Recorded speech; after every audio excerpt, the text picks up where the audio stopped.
Do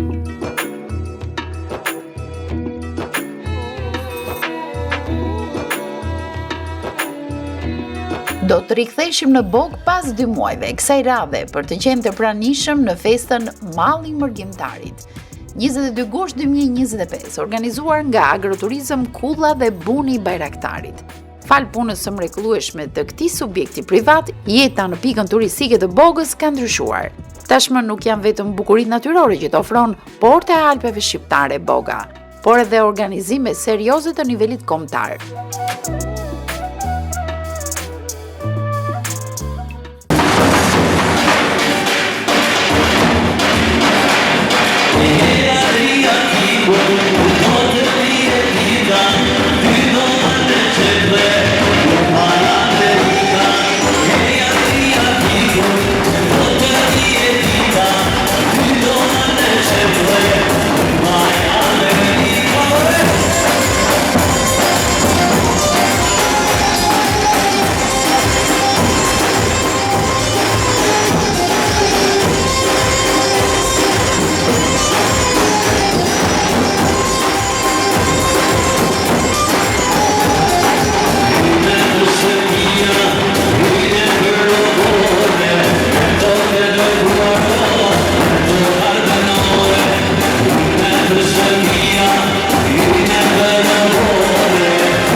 Ju rikujtojmë gjithë teleshikuesve festën e çobanit organizuar në datat 15 dhe 16 qershor, prej së cilës ne kemi shkëputur një pjesë të vogël që lidhej me ditën e dytë të festës, nisjen e ritualit sa të lashtë aq edhe të bukur të marrjes së nuses.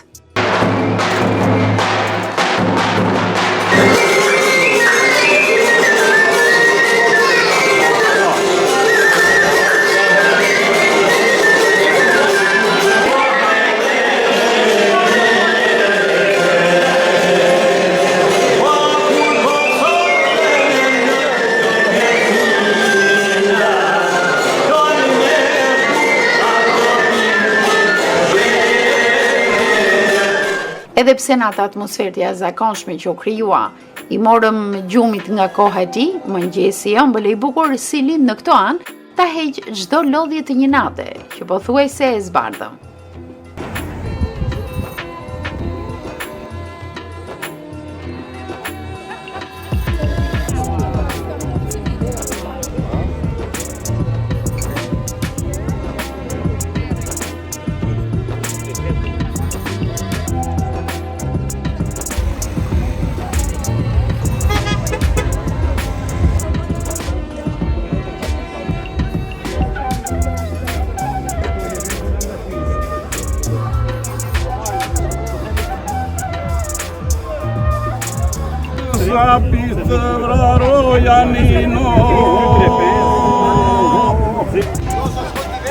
Por cilat do të ishin momentet më kyçe me të cilat do të shenjohej festimi i datës 22 qershor?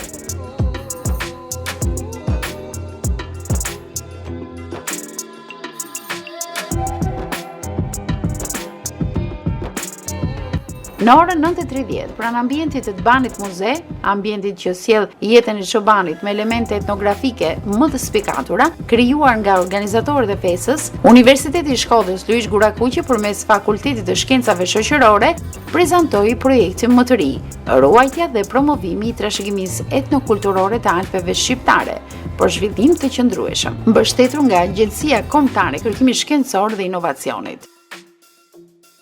Vlen të theksohet rëndësia e kësaj nisme transformuese, ku trashëgimia kulturore takohet me inovacionin për të ndërtuar një të ardhme të qëndrueshme për komunitetet malore. Rektori Gjuraj theksoi domosdoshmërinë e kërkimit shkencor në terren pranë komuniteteve, duke theksuar se studimet akademike duhet të kenë impakt real në shoqëri e jo të mbeten të mbyllura në bunkerin akademik. Tashmë Universiteti i Shkodrës udhëheq një qasje të re zhvillimore duke bashkëpunuar me komunitetet lokale për të eksploruar mënyra inovative për ruajtjen e traditave, ndërsa nxit rritjen ekonomike dhe turizmin kulturor në zonat alpine. Ky projekt kërkimor synon të ndërtoj ura mes praktikave tradicionale dhe modeleve moderne, duke fuqizuar komunitetet që të përfitojnë nga trashëgimia e tyre e pasur. Mëtej aktivitetet do të zhvendosej para kullës së Bajraktarit, ku kopet e baktive do të zhvillonin paradën e tyre, me qëllim prezantimin e racave autoktone para vizitorëve të shumtë.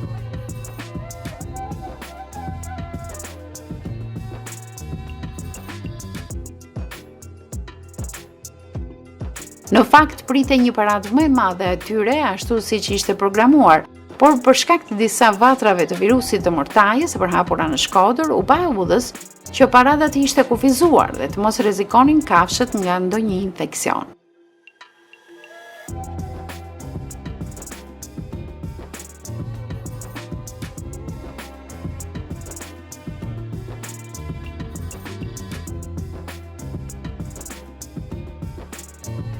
Një moment e veçantë ishte rituali dasmës organizuar pranë të banit muze. Është momenti kur improvizohet ardhja e krushive dhe marrja e nuses.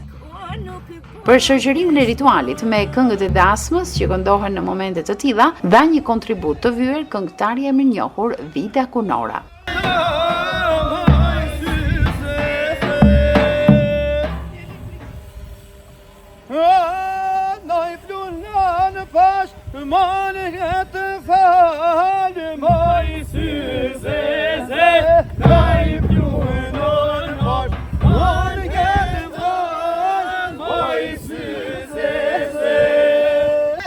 Kanë qenë artistët e shoqërisë kulturore Besa e Trieshit që do luanin rolin e krushive, të cilët pasi e marrin nusen e sillin ato pranë skenës.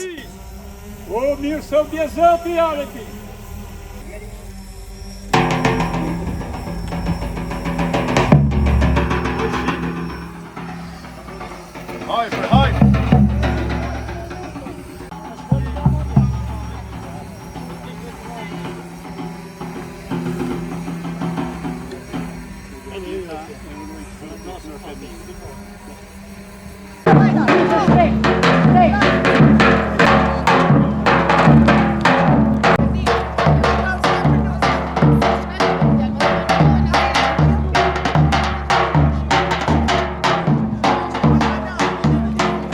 Me mbërritjen e nuses simbolikisht në lëndirin e bukur në Okol të Bogës, ku do të mbahej festa e madhe, nisi dhe programi artistik, pjesë të cilit do të ishin mbi 100 artistë nga veriu deri në jug të Shqipërisë, çka përbën edhe një vlerë të madhe për këtë festë, duke kthyer atë në një festë kombëtare.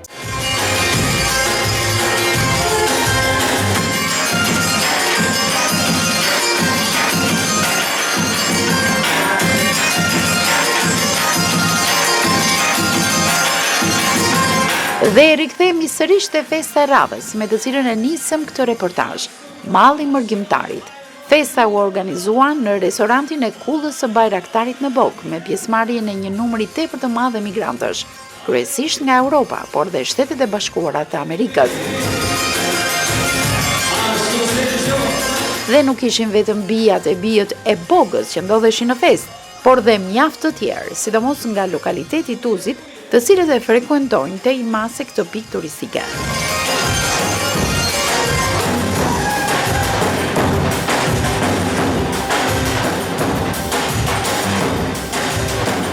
Në ritmet e këngëve të këngëtarit të mirënjohur Jasmin Nika dhe tupanëve që nuk ndaleshin, u krijua një atmosferë jashtëzakonshme festive, çka të krijon bindjen se nëse do një festë të bukur e dinamike, shko tek ato që organizohen në Bogë, pikërisht tek kulla e Bajraktarit.